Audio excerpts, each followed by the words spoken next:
Hello friends, online नव्य academy में आपका स्वागत है। तो फ्रेंड्स, अब हम इस उत्तराखंड के जो नया टॉपिक में उत्तराखंड की हिस्ट्री हम यहाँ पर डिस्कस करने वाले हैं।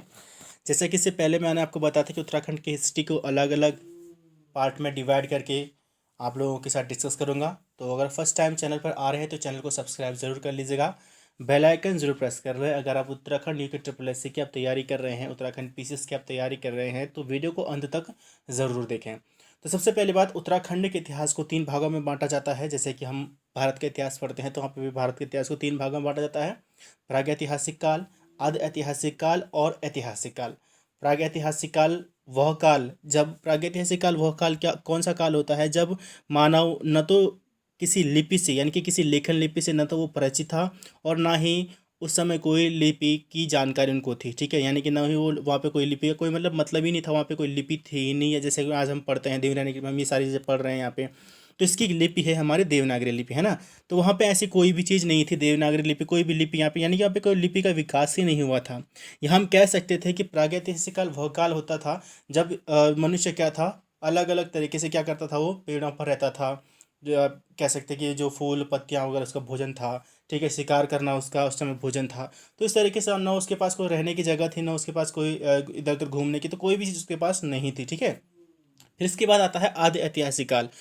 आदि ऐतिहासिक काल वह काल होता था जब उसने लिपि का विकास तो किया था, कोई एक लिपि लिखी तो गई है लेकिन जो अभी तक पढ़ी नहीं गई है, उसको बोलते हैं आदि ऐतिहासिक काल। और तीसरा काल आता है ऐतिहासिक काल, जहाँ पर मानव लिपि की वो परिचित था, लिपि से परिचित था और लिपि की उसने यहाँ पर खोज भी की थी। ठीक है, तो वो आपके पास आता है ऐतिहासिक काल, यानी कि हम उसको उसके डेवलपमेंट के हिसाब से मानव का जब विकास हुआ है, प्रागैतिहासिक काल से उसका विकास हुआ है।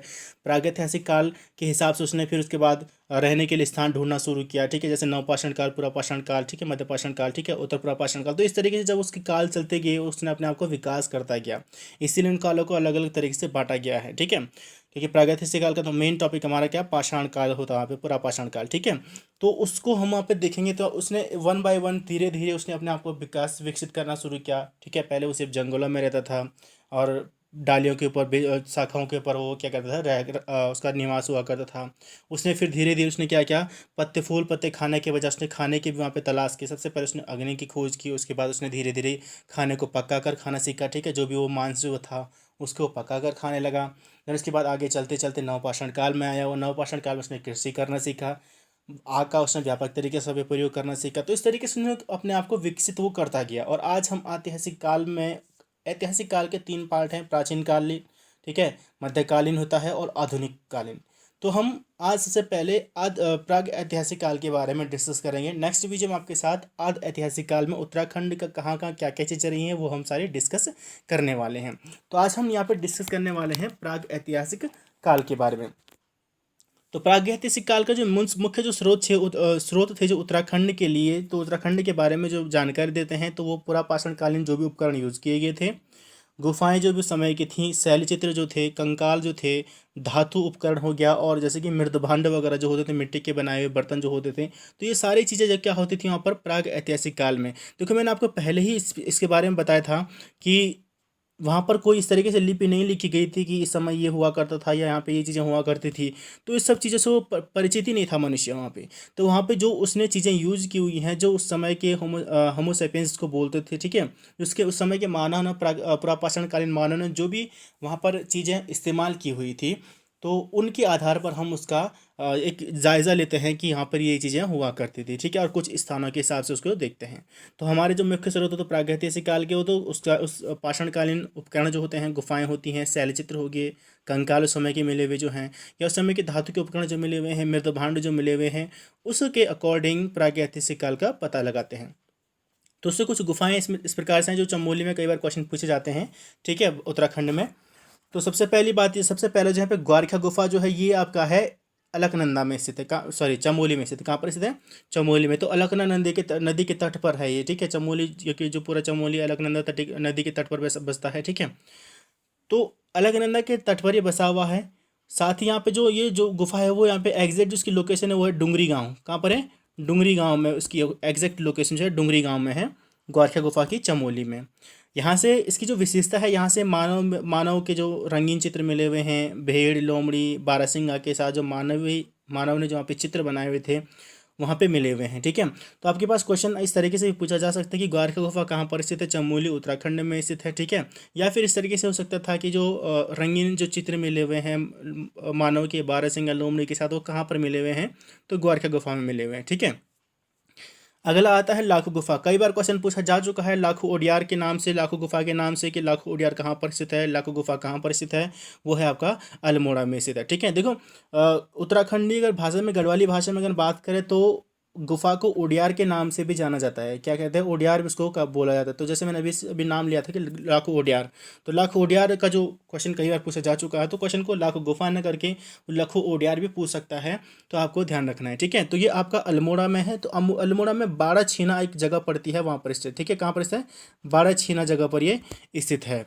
इसकी जो खोज हुई थी, लाखों गुफा की खोज 1963 में हुई थी। 1963 में इसकी खोज हुई थी। इसकी जो मुख्य विशेषता है कि यहाँ पर मानव और पशुओं के चित्र मिलते हैं, और वो भी नृत्य करते हैं, और कुछ यहाँ पे मानव के नृत्य करते हुए चित्र भी यहाँ पर मिले हुए हैं। तो यहाँ पे हम आपके पास क्वेश्चन पूछा जा सकता है कि उत्तराखंड का वह कौन सी गुफा है जहाँ पर मानव के नृत्य करने के साक्ष्य प्राप्त हुए हैं, या मानव द्वारा नृत्य करने की चित्रकला प्राप्त हुई है, चित्र प्राप्त हुए हैं, वो कौन सा है, लाखों गुफा कहाँ पर स्थित है, अल्मोड़ा में। ठीक है, अगला आता है मलारी गांव।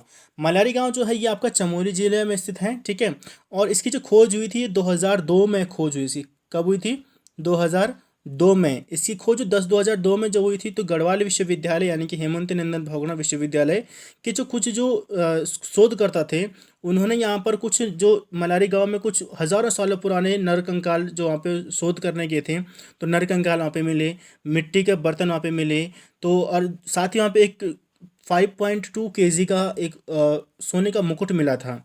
ठीक है, जो मुखौटा हम उसको बोल सकते हैं, तो इस जगह से प्राप्त हुए हैं। तो इसका जो संबंध माना जाता है कि जो पाकिस्तान की जो स्वात घाटी थी, पाकिस्तान की स्वात घाटी से इसका संबंध मिलता जुलता था। इस जो भी यहाँ पे बने हुए जो भी यहाँ पे उपकरण जो थे, जो मिट्टी के बर्तन थे, तो उस समय की जो पाकिस्तान की स्वात घाटी हुआ करती थी उस समय की, उससे मिलते जुलते इसके साक्ष्य मिले हुए हैं यहाँ पे। ठीक है, तो इस चीज़ को आपके पास क्वेश्चन आपके पास बन गया यहाँ पे कि मलारी गांव किस ज़िले में स्थित है, तो चमोली में है। दूसरे यहाँ पे आपके पास है कि 5.2 केजी का सोने का मुखौटा उत्तराखंड के किस पाषाणकालीन या प्राग ऐतिहासिक कालीन स्थल से प्राप्त हुए हैं, तो मलारी गांव से प्राप्त हुए हैं। और साथ ही ये भी आ सकता है कि उत्तराखंड का वह कौन सा प्रापाषाणकालीन स्थान है जो कि पाकिस्तान की श्वेत घाटी के समान शिल्प स्थिति को रखता है, शिल्प चित्रकला को दर्शाता है। ठीक है, तो आपके पास हो गया मलारी गांव। अगला आपके पास लेके चलते हैं किमनी गांव। किमनी गांव जो है ये भी आपका चमोली में है। चमोली के थराली में ये स्थित है। यहाँ पर जो है हथियारों और पशुओं के शैलचित्र मिले थे। ठीक है, क्योंकि मनुष्य ने जो अपने आपको जिसने उपकरण जो बनाए, पत्थर के पहले उपकरण वो यूज़ करता था, धीरे धीरे उसने जब लगा कि वो बड़े बड़े पत्थरों के बजाय कुछ उसने अपना दिमाग को आगे चलाया कि ज़्यादा, कि अब जब देखिए हम नॉर्मली किसी पत्थर को फेंक के मारेंगे तो उसका क्या होगा, असर कम होगा। ठीक है, लेकिन अगर उसी पत्थर को उसने थोड़ा सा सोचा कि और उस पर इस पत्थर को मारने से जो बड़े से पत्थर को वो मार रहा था उससे क्या हो रहा था, उसको ज़्यादा शक्ति भी लग रही थी। उसने क्या करना है, शुरू किया, पत्थरों को नुकीला बनाना शुरू किया। पत्थर को उसने नुकीला बनाया और तो उसने फेंक कर मारना शुरू किया। यहाँ पे क्या चीज़ हुई, उसने पत्थर को मारने के लिए उसको ज़्यादा शक्ति भी नहीं लगानी पड़ी, और नुकीला बनाने की वजह से उसका घात भी ज़्यादा तेज से हुआ। धीरे धीरे उसने क्या किया, अब उसे लगा कि ये भी ज़्यादा भारी होने वाला, उसने थोड़ी लकड़ी के भी औजार बनाने शुरू किए। ठीक है, लकड़ी के साथ ही उसने हाथी दांत का प्रयोग किया, यानी कि हड्डियों का भी प्रयोग करने लगा। तो उससे और ज़्यादा उसके भाले वगैरह इस तरीके से बनाना गया, तो उसको मतलब ताकत कम यूज़ करनी पड़ रही थी, लेकिन उसका जो घात, जो प्रहार जो हो रहा था वो ज़्यादा असरदार हो रहा था, और उसको भी उसकी एनर्जी भी कम उसको यूज हो रही थी। तो उसने धीरे धीरे अपने आप को विकसित वहाँ पर करने वो लगा था। तो इसी तरीके से वहाँ पे हथियार और पशुओं के कुछ शैलचित्र मिले हुए हैं किमनी गांव चमोली से। लुएथाप जो है इसकी स्थिति है आपका अल्मोड़ा में स्थित है। और इसकी बात करें तो विशेषता उसकी है, तो मानव को शिकार करते और हाथ से हाथ डालकर यहाँ पे नृत्य करते हुए दिखाया गया है। तो इस यहाँ पे जो गुफा है इसमें मानव को शिकार करते हुए दिखाया गया है, और हाथ में हाथ डालकर जो नृत्य किया जाता है वो वहाँ पे करते हुए दिखाया गया चित्र के अनुसार। ठीक है, अगला है बनकोट। बनकोट जो आपका पड़ता है, ये आपका पड़ता है पिथौरागढ़ में। कहाँ पर पड़ता है, पिथौरागढ़ में। तो पिथौरागढ़ की जो बनकोट जो है पिथौरागढ़ के बनकोट में पड़ता है। तो यहाँ पे 8 जो है मानव आकृतियाँ मिली हुई हैं पुरापाषाणकालीन।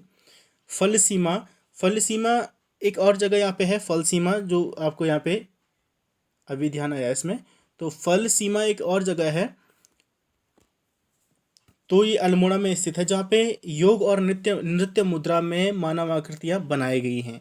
अगला है हुडली। हुडली जो है ये आपका उत्तरकाशी में है। तो उत्तरकाशी की हुडली से जो है वो नीले रंग के शैलचित्र प्राप्त हुए हैं। किस तरीके के? नीले रंग के शैलचित्र। अब आपके पास क्वेश्चन पूछा जा सकता है, निम्न में से उत्तराखंड के किस पुरापाषाणकालीन या प्राग ऐतिहासिक कालीन स्थल से नीले रंग के शैलचित्र प्राप्त हुए हैं? तो कहाँ से प्राप्त हुए हैं? हुडली में है से प्राप्त हुए हैं। और हुडली कहाँ पर स्थित हुआ है? उत्तरकाशी में। तो दो तरीके से क्वेश्चन आपके पास यहाँ पे बन सकते हैं, एक तो उसकी विशेषता से रिलेटेड और एक उसके स्थिति क्या है। ठीक है। पेटसाल जो है, पेटसाल आपका जो अल्मोड़ा में है। ठीक है। तो अल्मोड़ा में सही इसमें जो हुई है पेटसाल से, तो अल्मोड़ा जो स्थित है वो पेटसाल जो है वो अल्मोड़ा में स्थित है। और यहाँ पर कत्थई रंग की मानव आकृतियाँ प्राप्त हुई हैं। तो आपके पास यहाँ पे क्वेश्चन बन सकता है कि निम्न में से कौन सा वह प्राग ऐतिहासिक कालीन स्थल है उत्तराखंड का जिसमें जिसकी जो मानव आकृतियाँ जो है वो कत्थई रंग की प्राप्त वहाँ पर हुई हैं मानव आकृतियाँ। तो वो कहाँ पर स्थित है? अल्मोड़ा में स्थित है। ठीक है। कौन सा स्थल है? पेटसाल स्थल है। तो फ्रेंड्स, ये था आपके पास प्राग ऐतिहासिक काल का इम्पोर्टेंट वीडियो, जहाँ से मैंने सिर्फ आपके पास की पॉइंट डिस्कस किए, लेकिन इसकी विशेषताओं के से रिलेटेड क्वेश्चंस कैसे बन सकते हैं और किस तरीके से क्वेश्चन पूछे जा सकते हैं, ये आपके साथ डिस्कस किया है। ठीक है। मिलता हूँ जल्दी नई वीडियो के साथ, जो कि हम नेक्स्ट वीडियो जो लेके आएंगे वो आएंगे हम आदि ऐतिहासिक काल का। वहाँ पे हम बात करेंगे कि उत्तराखंड को किन नामों से जाना जाता था या क्या क्या वहाँ पर उस समय गढ़वाल क्षेत्र की क्या स्थिति थी, कुमाऊं क्षेत्र की क्या स्थिति, इस तरीके से हम वहाँ पर उसको डिस्कस करने वाले हैं। तो मिलता हूँ जल्दी नई वीडियो के साथ, तब तक के लिए जय हिंद, जय भारत।